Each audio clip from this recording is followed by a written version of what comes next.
evaluasyon. Tama. Ang paksa natin ngayon ay tungkol sa uri ng evaluasyon. Bago tayo umabot sa ating talakayan, babahagi ko muna sa inyo ang ating theory ngayong araw. Maaari bang basahin nyo? Matukoy ang bawat kahulugan at uri ng evaluasyon. May pakita ang kaibahan at kahalagahan ng uri ng evaluasyon. Makalawan ang konsepto batay sa kahalagahan ng uri ng evaluasyon. Ngayon, may tatlong uri ang evaluasyon. Ito ay affirmatibo, sumatibo, at dialectic. Unahin muna natin ang affirmatibo. So, ang affirmatibo ay sinasagawa sa panahon ng pagbuo o pagpapatupad ng isang kurikulo upang magbigay ng patuloy na feedback para sa pagkakabuti ng mga mag-aaral. Pangalawa ay ang sumatibo.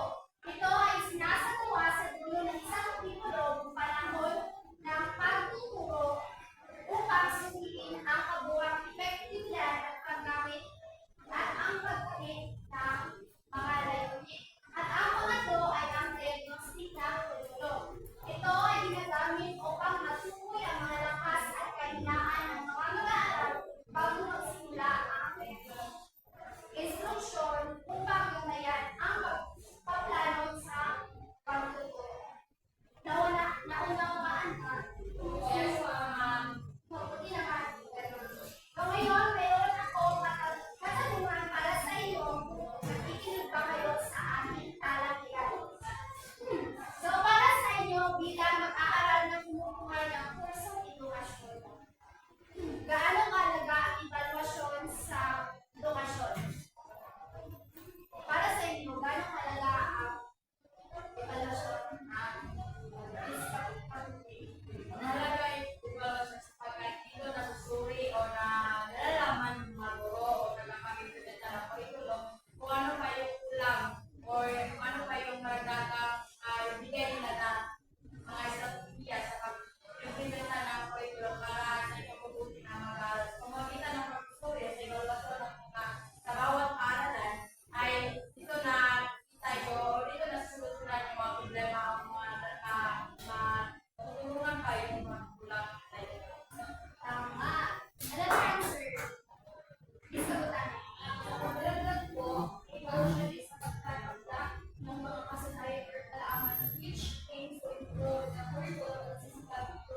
Yung ano po ngayon, ito yung kapamutan ng mga mag-aaral na kung saan ay mayroong ipagkakaparaan na ginagamit upang ma-assess o ma-test yung alaman ng mga bata o yung student kung evidence na at direct. Maraming salamat. So, tama ang iyong mga sinabi na malaki ang papel ng evaluasyon sa larangan ng edukasyon dahil ito ang magiging resulta ay maaaring gamitin upang matukoy alin sa mga pamamaraan ng pagtuturo ang o. So, sa puntong ito,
mag-aaral. So ito yung mangyayari summative during the learning process. At pangalawa naman is summative, which is nag-aaral na ito, nasusukat o nasusulit ang alaman ng mga mag-aaral pagkatapos ng diskusyon. At reducing naman, sa hindi pa nagsisimula ang sesyon, na nasusulit na ng isang group kung saan nagkakagilid ang kanyang mga mag-aaral sa mga unit na diagnostic test, malalaman na sa group ano ang kailangan kalakasan ng kanyang mga mag-aaral.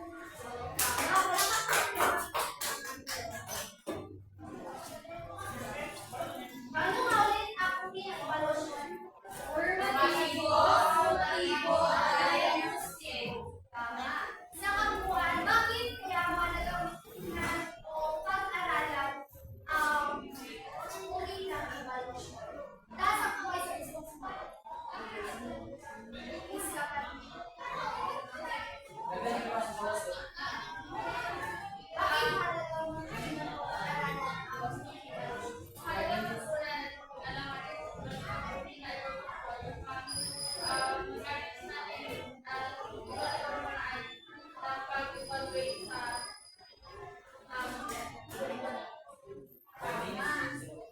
So, mayroon pa tayong nagtitinang oras at mayroon akong ibibigay sa inyong worksheets or gawain natin.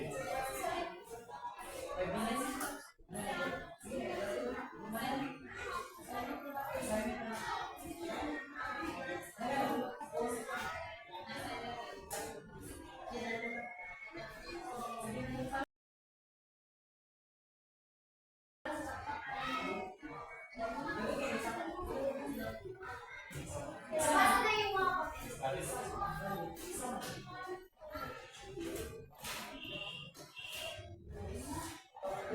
mga comments. Last is, Thank you, ma'am. Paalam po. ano ka?